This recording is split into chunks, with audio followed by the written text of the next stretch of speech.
नमस्कार, मैं योगेश रांटा। दोस्तों, आज हम बात कर रहे हैं उस शहर की जो राम की नगरी कहलाती है, जहां भगवान राम का भव्य मंदिर बना है। जी हाँ, बात हो रही है अयोध्या की। लेकिन आज हम मंदिर की वास्तुकला या उसकी भव्यता पर या उसके विवाद पर कोई बात नहीं करेंगे, बल्कि वहाँ के खान-पान के एक नियम पर बात होगी। पहले आपसे गुज़ारिश, अगर आप चैनल को यूट्यूब पर देख रहे हैं, तो सब्सक्राइब कर लीजिए, बेल आइकन दबा दीजिए। फेसबुक पर आप वीडियो देख रहे हैं, तो इस वक्त उसे फॉलो कर दीजिए। तो अगर आप किसी धार्मिक जगह पर घूमने जाए और वहां आपको आपकी पसंद का खाना खाने की इजाजत ना हो, तो आपको कैसा लगेगा? क्या ये आस्था का मामला है या फिर निजी आजादी पर एक सवाल? दरअसल हुआ क्या है? दरअसल अयोध्या प्रशासन ने एक बड़ा फैसला लिया है। पहले तो राम मंदिर और पंचकोसी परिक्रमा मार्ग के इलाके में मांस की बिक्री पर पूरी तरह से प्रतिबंध लगा दिया गया था और अब इसे और भी सख्त कर दिया गया है। आप सोचेंगे कि बिल्कुल ठीक है, सही है, धार्मिक जगह है तो नियम बनने चाहिए। लेकिन हुआ क्या है, इसमें मुद्दा क्या है कि ये प्रतिबंध अब सिर्फ होटल, दुकानों और ढाबों तक ही सीमित नहीं रह गया है। इसकी जद में ऑनलाइन डिलीवरी एप्स भी आ गई हैं, कंपनियां आ गई हैं। यानी अब अयोध्या के किसी भी होटल में आप मांसाहारी खाना ऑनलाइन ऑर्डर करके मंगवाना चाहें तो नहीं मंगा सकेंगे, चाहे आप वहां के किसी होटल में रुके हो या फिर होम स्टे में हो। अगर वहां नहीं बनता है, कोई बात नहीं, आप ऑनलाइन मंगवा सकते थे अगर आपने खाना है, लेकिन अब वो भी नहीं हो पाएगा। प्रशासन का कहना है कि शिकायतें मिल रही थी कि लोग ऑनलाइन ऑर्डर के जरिए प्रतिबंध को तोड़ रहे हैं और पर्यटकों को मांसाहारी खाना परोस रहे हैं, इसलिए सख्ती की गई है।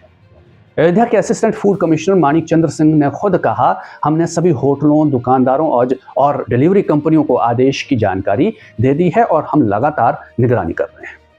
अब सवाल ये उठता है कि यह नियम सिर्फ बाहरी लोगों के लिए है या अंदरूनी लोगों के लिए भी? क्या सिर्फ मंदिर के आसपास का इलाका इसके नियम से बंधा है या पूरा शहर है? दिलचस्प बात यह है कि पिछले साल मई महीने में अयोध्या नगर निगम ने रामपथ के 14 किलोमीटर लंबे हिस्से पर शराब और मांस की बिक्री पर रोक लगाने का प्रस्ताव भी पास किया था। लेकिन हैरानी की बात यह है कि आज भी रामपथ पर 2 दर्जन से ज्यादा लाइसेंस प्राप्त शराब की दुकानें खुली हैं, चलती हैं। तो फिर ये दोहरे मापदंड क्यों?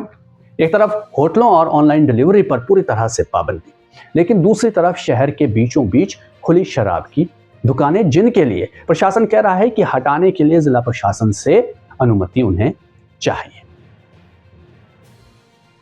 तो क्या शराब की दुकानें चलेंगी, मांस की दुकानें या मांसाहार जो है वो होटल में नहीं चलेगा? जो वहां रहने वाले लोग हैं उस इलाके में, क्या उनमें से कोई मांसाहार नहीं करता है? क्या ये नियम का पालन करना है या सिर्फ एक खास तरह की जीवन शैली पर रोक लगाना इसको कहा जाए? क्या ये सिर्फ आस्था को समझने के बारे में है या फिर कंट्रोल करने के बारे में भी है? हमारे यहाँ तो कई ऐसे मंदिर हैं जहाँ बलि दी जाती है, मांस मदिरा चढ़ती है। कई त्यौहार भी ऐसे होते हैं जिन मौकों पर मांस मछली खाई जाती। तो दोस्तों, अयोध्या का यह फैसला सिर्फ एक शहर तक सीमित नहीं बल्कि एक बड़ी बहस को जन्म देता है। क्या किसी धार्मिक शहर के विकास और पवित्रता के लिए इस तरह के कड़े नियम जरूरी हैं या फिर ये व्यक्तिगत आजादी और जीवन शैली में एक दखल है? कई और जगह भी ऐसे नियम कायदे हैं। नवरात्रि होते हैं, कावड़ होता है, सावन होता है तो मीट दुकानों बंद करने के फरमान जारी हो जाते हैं और जब ये खत्म हो जाते हैं तो खाने के लिए वही लोग टूट पड़ते हैं। भाई, जिसे जब नहीं खाना है वो ना खाए, खुद पर संयम रखे। दूसरों पर अपनी राय, अपनी आस्था के नाम पर चीजों को थोपना कहां तक जायज है? भारत विविधता का देश है, चाहे वो भाषा हो, पहनावा या फिर खान पान, उसकी खूबसूरती को बने रहने दो। आप क्या सोचते हैं इस बारे में? अपनी राय कमेंट में जरूर बताइए। वीडियो को लाइक कीजिए, शेयर कीजिए, चैनल को सब्सक्राइब कर लीजिए यूट्यूब पर, और अगर आप फेसबुक पर देख रहे हैं तो फेसबुक पर चैनल को फॉलो कर लें। फिर मिलेंगे। नमस्कार।